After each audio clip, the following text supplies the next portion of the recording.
Hi friends, welcome back to Nisha cooking channel. ಇವತ್ತು ನೋಡ್ರಿ ಹಸಿ ಆಲೂಗಡ್ಡೆನ ಬಳಸಿ ಸ್ನ್ಯಾಕ್ಸ್ ಮಾಡಿ ತೋರಿಸ್ತಾ ಇದ್ದೀನಿ. ತುಂಬ ಚೆನ್ನಾಗಿರುತ್ತೆ. ಒಂದು ಸಾರಿ ಈ ರೀತಿ ಟ್ರೈ ಮಾಡಿ ನೋಡಿರಿ. ಒಂದು 10-15 ನಿಮಿಷದಲ್ಲಿ ಏನಾದರೂ ಸ್ನ್ಯಾಕ್ಸ್ ಮಾಡ್ಕೋಬೇಕು ಅಂದ್ಕೊಂಡಾಗ ಇದನ್ನು ಮಾಡ್ಕೊಂಡು ತಿಂದು ನೋಡಿರಿ. ತುಂಬ ರುಚಿಯಾಗಿ ಬರುತ್ತೆ. ಹಾಗೆ ಮಾಡೋದಕ್ಕೆ ತುಂಬ ಸರಳವಾಗಿದೆ. ಹೇಗೆ ಮಾಡೋದಂತ ಬೇಗ ನೋಡ್ಕೊಳ್ರಿ. ನೀವು ಒಂದು ಸರಿ ಇದನ್ನು ಟ್ರೈ ಮಾಡಿರಿ, ಖಂಡಿತ ಎಲ್ರಿಗೂ ಇಷ್ಟ ಆಗುತ್ತೆ. ನೋಡಿರಿ, ಈ ವಿಡಿಯೋ ಇಷ್ಟ ಆಗ್ತಾ ಇದೆಯಾ? ಹಾಗಾದರೆ ನಮ್ಮ ಚಾನಲ್ಗೆ ಸಬ್ಸ್ಕ್ರೈಬ್ ಮಾಡ್ಕೊಳ್ರಿ, ಬೆಲ್ಲೈಕನ್ನ ಪ್ರೆಸ್ ಮಾಡಿರಿ. ನಾನು ಹಾಕೋ ಡೈಲಿ ವಿಡಿಯೋ ನೋಟಿಫಿಕೇಷನ್ ನಿಮಗೆ ಬರುತ್ತೆ. ನೀವು ಈಸಿಯಾಗಿ ಇದೇ ರೀತಿ ಒಳ್ಳೆ ರೆಸಿಪಿಗಳನ್ನು ನೀವು ಕಲಿಬೋದು. ಹಾಗಾದರೆ ಹೆಚ್ಚು ಶೇರ್ ಮಾಡಿರಿ, ಈ ವಿಡಿಯೋನ ಹೆಚ್ಚು ಲೈಕ್ ಮಾಡಿರಿ. ನಿಮ್ಮ ಒಂದು ಲೈಕ್ ಮತ್ತು ಸಪೋರ್ಟಿಂದ ಒಂದು ಮೋಟಿವೇಶನ್ ಸಿಕ್ಕಂಗಾಗುತ್ತೆ. ಇಲ್ಲಿ ನೋಡಿರಿ, ನಾನು ಒಂದು ಆಲೂಗಡ್ಡೆನ ತೊಗೊಂಡಿದ್ದೀನಿ. ಒಂದು ದೊಡ್ಡದ ಗಾತ್ರದ ಆಲೂಗಡ್ಡೆ ತೊಗೊಂಡು ಇದ್ರ ಮೇಲಿನ ಸಿಪ್ಪೆನ ಈ ರೀತಿ ಗ್ರೇಟ್ ಮಾಡಿ ತೆಗೆದುಬಿಡ್ರಿ. ಯಾಕೆಂದರೆ ಸಿಪ್ಪೆ ಇದ್ದರೆ ಚೆನ್ನಾಗಿ ಬರೋದಿಲ್ಲ ಸ್ನ್ಯಾಕ್ಸು. ಈ ರೀತಿ ತಗೊಂಡು ಮಾಡಿರಿ, ತುಂಬ ಚೆನ್ನಾಗಿ ಟೇಸ್ಟಿಯಾಗಿ ಬರ್ತದೆ. ಇದರಲ್ಲಿ ಧೂಳೋದಿದ್ದರೆ ಎಲ್ಲದು ಹೊರಟು ಹೋಗಿಬಿಡುತ್ತೆ. ಈ ರೀತಿ ಸಿಪ್ಪೆ ತೆಗೆದು ಅದನ್ನು ಒಂದ್ಸರಿ ನೀರು ತಗೊಳ್ಳಿ, ವಾಶ್ ಮಾಡ್ಕೊಂಬನ್ನಿ. ಈ ರೀತಿ ದಪ್ಪ ಲೇಯರ್ಸನ್ನು ಇದನ್ನು ಗ್ರೇಟ್ ಮಾಡಿ ತೊಗೊಳ್ರಿ. ನಿಮಗೆ ಜಾಸ್ತಿ ಆಲೂಗಡ್ಡೆ ಬೇಕು ಅಂದರೆ ಇನ್ನೂ 2 ಆಲೂಗಡ್ಡೆನಾದರೂ ನೀವು ಯೂಸ್ ಮಾಡ್ಕೋಬೋದು. ನಿಮಗೆ ಸ್ನ್ಯಾಕ್ಸ್ ಕ್ವಾಂಟಿಟಿ ಎಷ್ಟು ಬೇಕೋ ಅಷ್ಟು ನೋಡಿಕೊಂಡು ಅದ್ರ ಮೇಲೆ ನೀವು ಆಲೂಗಡ್ಡೆನ ಹೆಚ್ಚು ಕಡಿಮೆ ಬಳಸ್ಬೋದು. ನಾನಿಲ್ಲಿ 1 ಆಲೂಗಡ್ಡೆನ ಬಳಸಿ ಮಾಡ್ತಾಯಿದ್ದೀನಿ. ಹಸಿ ಆಲೂಗಡ್ಡೆ, ಇದು ಕುದಿಸಿದಂಥದ್ದಲ್ಲ. ನೋಡಿರಿ, ಪೂರ್ತಿಯಾಗಿ ಗ್ರೇಟ್ ಮಾಡಿ ನಾನಿಲ್ಲಿ ತೊಗೊಂಡು ಬರ್ತೀನಿ. ನೋಡಿ, 1 ಆಲೂಗಡ್ಡೆನಲ್ಲಿ ಇಷ್ಟೊಂದು ಆಲೂಗಡ್ಡೆ ಲೇಯರ್ಸ್ ಸಿಕ್ಕಿದೆ. ಈಗ ಇದನ್ನು ನೀರಲ್ಲಿ ಹಾಕಿ ಒಂದು ಸರಿ ವಾಶ್ ಮಾಡಿ ತೊಗೊಂಬರ್ತೀನಿ. ಏಕೆಂದರೆ ಇದರಲ್ಲಿ ತುಂಬ ಸ್ಟಾರ್ಚ್ ಇರುತ್ತೆ, ಅದು ಹೋಗಬೇಕು. ಇಲ್ಲಾಂದರೆ ಅದೇನಾಗುತ್ತೆ, ಕಪ್ಪಾಗಿಬಿಡುತ್ತೆ, ತಿನ್ನೋದಕ್ಕೆ ಚೆನ್ನಾಗಿರೋದಿಲ್ಲ. ಇದರ ಸ್ಟಾರ್ಚ್ ಹೊರಟೋಗಲಿ ಒಂದು ಸರಿ ಇದನ್ನು ನೀರಲ್ಲಿ ಹಾಕಿ ವಾಶ್ ಮಾಡಿ ತೊಗೊಂಡು ಈಗ ಇನ್ನೊಂದು ಸರಿ ನಾನಿಲ್ಲಿ ತೊಗೊಂಬಂದಿದ್ದೀನಿ. ನೋಡಿರಿ, 2ನೇ ನೀರಲ್ಲಿ ಹಾಕಿ ತೊಳಿತಾ ಇದ್ದೀನಿ. ಈಗ ಹೇಗೆ ನೀವು ತೊಳಿತೀರೋ ಹಾಗೆ ಇದು ಪೂರ್ತಿ ಹಾರ್ಡಾಗಿ ಬರುತ್ತೆ ಆಲೂಗಡ್ಡೆ ಲೇಯರ್ಸ್ ಅನ್ನೋದು. ಆವಾಗ ಸ್ನ್ಯಾಕ್ಸು ಗರಿ ಕ್ರಿಸ್ಪಿಯಾಗಿ ಬರ್ತದೆ. ನೋಡಿರಿ, ಸ್ವಲ್ಪ ಕೂಡ ಇದರಲ್ಲಿ ನೀರಿನ ಅಂಶ ಇರಬಾರ್ದು. ಆ ರೀತಿ ಇದನ್ನು ಪೂರ್ತಿ ಸ್ಕ್ವೀಸ್ ಮಾಡಿ ತೆಗೀರಿ. ಪೂರ್ತಿ ನೀರನ್ನು ಹಿಂಡಿ ತೆಗೀರಿ. ಇಲ್ಲಾಂದರೆ ಒಂದು ಕಾಟನ್ ಬಟ್ಟೆನಾದರೂ ನೀವು ಶೋಧಿಸ್ಕೋಬೋದು. ಈಗ ಎಲ್ಲ ಲೇಯರ್ಸನ್ನು ನಾನಿಲ್ಲಿ ಈ ರೀತಿ ತೆಗೆದು ಒಂದು ಪ್ಲೇಟಲ್ಲಿ ಎತ್ತಿಡಿ. ಇವಾಗ ಇದನ್ನು ಆಲೂಗಡ್ಡೆ ಲೇಯರ್ಸನ್ನು ಸೈಡಿಗೆ ಎತ್ತಿಡೋಣ. ಇದಕ್ಕೇನು ಇಂಗ್ರೀಡಿಯೆಂಟ್ಸನ್ನು ಹಾಕೋದು ಬೇಡ ಸದ್ಯಕ್ಕೆ. ಈಗ ಮತ್ತೆ 1 ಕಪ್ಪಷ್ಟು ನಾನಿಲ್ಲಿ ಮೈದಾ ಹಿಟ್ಟನ್ನು ತೊಗೊಂಡಿದ್ದೀನಿ. ನೋಡಿರಿ, ಮೈದಾ ಹಿಟ್ಟು ಬದಲು ನೀವು ಗೋಧಿ ಹಿಟ್ಟನ್ನಾದರೂ ಬಳಸ್ಬೋದು. ನಿಮಗೆ ಯಾವುದು ಅನುಕೂಲ ಇದೆ ನೋಡಿರಿ ಅದನ್ನು ಬಳಸ್ರಿ. 1 ಕಪ್ಪಷ್ಟು ನಾನಿಲ್ಲಿ ತೊಗೊಂಡಿದ್ದೀನಿ. ಈಗ ಇದನ್ನು ಹಿಟ್ಟನ್ನು ನಾದ್ಕೊಂಡು ಬರೋಣ. ಇದಕ್ಕೆ ಒಂದು ಪಾತ್ರೆ ತೊಗೊಳ್ರಿ ಹಿಟ್ಟು ನಾದೋದಕ್ಕೆ. ಇದಕ್ಕೆ ನಾನಿಲ್ಲಿ ತೊಗೊಂಡಂಥ ಮೈದಾ ಹಿಟ್ಟನ್ನು ಹಾಕ್ತಾಯಿದ್ದೀನಿ. ಸ್ವಲ್ಪ ಚಿಟಿಕೆ ಉಪ್ಪು ಹಾಕಿರಿ, ಒಂದು ಟೇಸ್ಟ್ ಬರೋದಕ್ಕೆ ಅಷ್ಟೇ ಉಪ್ಪು ಹಾಕಿರಿ. ಜಾಸ್ತಿ ಉಪ್ಪು ಹಾಕಕ್ಕೆ ಹೋಗ್ಬೇಡ್ರಿ. ಹಿಟ್ಟು ನಾದಬೇಕಾದ್ರೆ ಒಂದು ಚಿಟಿಕೆ ಹಾಕಿದರೆ ಸಾಕು, ಸಪ್ಪೆ ಆಗಬಾರ್ದು, ಸ್ವಲ್ಪ ಟೇಸ್ಟ್ ಬರಬೇಕು ಅಂಥೇಳಿ. 1 ಸ್ಪೂನಷ್ಟು ನಾನು ಅಜ್ವೈನನ್ನು ಹಾಕ್ತಾಯಿದ್ದೀನಿ. ನೋಡಿರಿ, ಅಜ್ವೈನ್ ಫ್ಲೇವರ್ ತುಂಬ ಚೆನ್ನಾಗಿ ಕೊಡುತ್ತೆ, ಸ್ಕಿಪ್ ಮಾಡೋಕ್ಕೆ ಹೋಗಬೇಡ್ರಿ, ಹಾಕಿರಿ. 1 ಸ್ಪೂನಷ್ಟು ಎಣ್ಣೆನ ಹಾಕ್ತಾಯಿದ್ದೀನಿ. ಇದು ಬಿಸಿ ಎಣ್ಣೆ ಎಲ್ಲ, ತಣ್ಣಗಿರುವಂಥ ಎಣ್ಣೆನ ಹಾಕ್ತಾಯಿದ್ದೀನಿ. ಹಾಕಿ ಎಣ್ಣೆಯಲ್ಲಿ ನಾವು ಹಾಕಿರುವಂಥ ಎಲ್ಲ ಇಂಗ್ರೀಡಿಯೆಂಟ್ಸ್ ಏನಿದೆ ನೋಡಿರಿ ಪೂರ್ತಿನ ಮಿಕ್ಸ್ ಮಾಡಿಕೊಳ್ರಿ. ಅಂದರೆ ಉಪ್ಪು ಮತ್ತು ಅಜ್ವೈನ್ ಎಲ್ಲದನ್ನು ಚೆನ್ನಾಗಿ ಮಿಕ್ಸ್ ಮಾಡಿಕೊಂಡು ಈ ರೀತಿ ಸ್ವಲ್ಪ ಎಣ್ಣೆ ಆಗಬೇಕು ಹಿಟ್ಟು. ಆ ರೀತಿ ಆದಮೇಲೆ ನೀರು ಹಾಕಿ ಇದನ್ನು ಗಟ್ಟಿಯಾಗಿ ನಾದ್ಕೊಳ್ರಿ.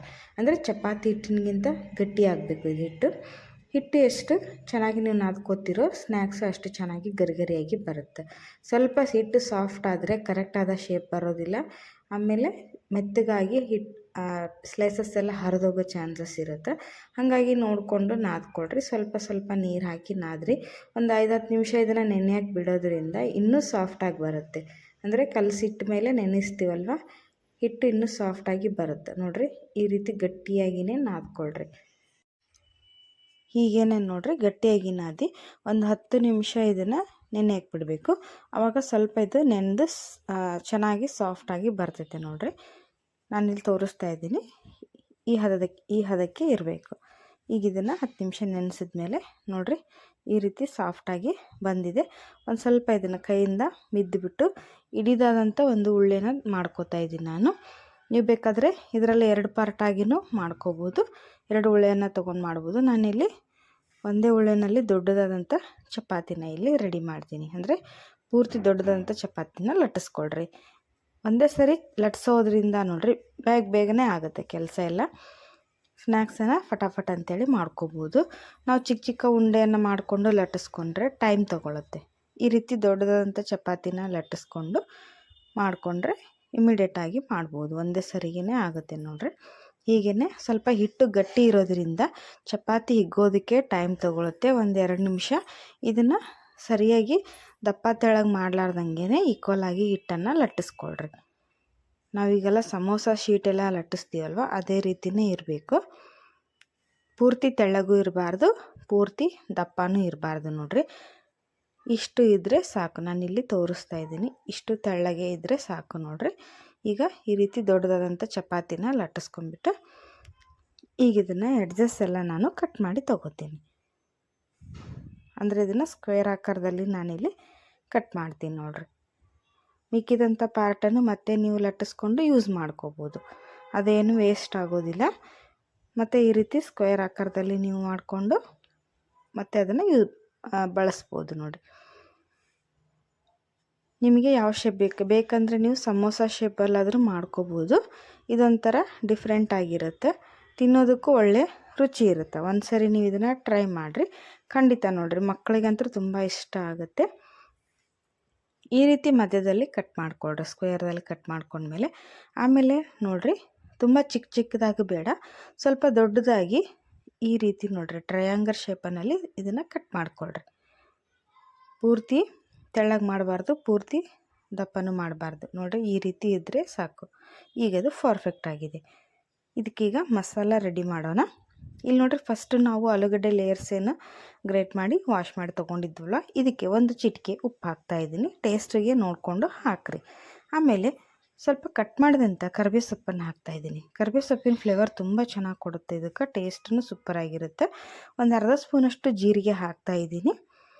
ಆಮೇಲೆ ಒಂದು ಅರ್ಧ ಸ್ಪೂನಷ್ಟು ಗರಂ ಮಸಾಲ, ಇದೊಂದೇ ಮಸಾಲ ನಾನು ಬಳಸ್ತಾ ಇದ್ದೀನಿ. ನೀವು ಬೇಕು ಅಂದರೆ ಚಾಟ್ ಮಸಾಲನೂ ಹಾಕ್ಬೋದು. ಇದಕ್ಕೆ ಸಣ್ಣಗೆ ಕಟ್ ಮಾಡಿದಂತಹ ಉಳ್ಳಾಗಡ್ಡಿನ ತೊಗೊಂಡು ಹಾಕಿರಿ. ಉಳ್ಳಾಗಡ್ಡಿನೂ ಅಷ್ಟೇ ನೋಡಿರಿ, ತುಂಬ ಒಳ್ಳೆ ಟೇಸ್ಟ್ ಕೊಡುತ್ತೆ. ಆದಷ್ಟು ಸಣ್ಣಗೆ ಕಟ್ ಮಾಡಿ ಹಾಕಿರಿ, ತುಂಬ ಚೆನ್ನಾಗಿರುತ್ತೆ. ಖಾರಕ್ಕೆ ನಾನಿಲ್ಲಿ 1 ಸ್ಪೂನಷ್ಟು ಚಿಲ್ಲಿ ಫ್ಲೇಕ್ಸನ್ನು ಹಾಕ್ತಾಯಿದ್ದೀನಿ. ಮತ್ತು ನೀವು ಬೇಕಂದರೆ ಜಾಸ್ತಿ ಸ್ಪೈಸಿನೆಸ್ ಬೇಕು ಅಂದರೆ ಹಸಿಮೆಣಸಿನ್ಕಾಯಿನ ಕಟ್ ಮಾಡಿ ಹಾಕ್ಬೋದು. ಸ್ವಲ್ಪ ಕೊತ್ತಂಬರಿ ಸೊಪ್ಪನ್ನು ಸಹಿತ ಕಟ್ ಮಾಡಿ ಹಾಕ್ತಾಯಿದ್ದೀನಿ. ಸಣ್ಣಗೆ ಕಟ್ ಮಾಡಿ ಹಾಕಿದ್ರೆ ತುಂಬ ಚೆನ್ನಾಗಿರುತ್ತೆ. ಈಗ ಇದನ್ನು ಜಸ್ಟ್ ಮಿಕ್ಸ್ ಮಾಡಬೇಕು. ನೀವು ಯಾವುದೇ ಕಾರಣಕ್ಕೂ ನೋಡಿರಿ, ಈ ರೀತಿ ಮಸಾಲ ಮಿಕ್ಸ್ ಮಾಡಿಂದ ಇದನ್ನು ನೆನೆಯೋಕ್ಕೆ ಬಿಡಬಾರ್ದು, ಅಂದರೆ ತುಂಬ ಹೊತ್ತು ಬಿಡಬಾರ್ದು. ಇನ್ಸ್ಟಂಟಾಗಿ ಮಿಕ್ಸ್ ಮಾಡಿದ ತಕ್ಷಣವೇ ಈ ರೀತಿ ಶೀಟ್ನಲ್ಲಿ ಫಿಲ್ ಮಾಡಬೇಕು. ಯಾಕೆಂದರೆ ಅದು ಮತ್ತೆ ಉಪ್ಪು ಹಾಕಿರೋದ್ರಿಂದ ಆಲೂಗಡ್ಡೆ ಲೇಯರ್ಸ್ ಎಲ್ಲ ನೀರು ಬಿಟ್ಕೊಳ್ಳೋ ಚಾನ್ಸಸ್ ಇರುತ್ತೆ. ನೀರು ಬಿಟ್ಬಿಟ್ರೆ ನೋಡಿರಿ ಸ್ನ್ಯಾಕ್ಸ್ ಎಲ್ಲ ಕೆಟ್ಟೋಗ್ಬಿಡುತ್ತೆ. ಹಾಗಾದರೆ ಈಗನ ಫಸ್ಟ್ ಇದನ್ನು ಫಿಲ್ ಮಾಡಬೇಕಾದ್ರೆ ನೀವು ಅದನ್ನು ಮಸಾಲ ಪ್ರಿಪೇರ್ ಮಾಡಿಕೊಂಡು ಫಿಲ್ ಮಾಡ್ಕೊಳ್ರಿ. ಆವಾಗ ನೀವು ಇನ್ಸ್ಟೆಂಟಾಗಿ ಯೂಸ್ ಮಾಡ್ಕೋಬೋದು.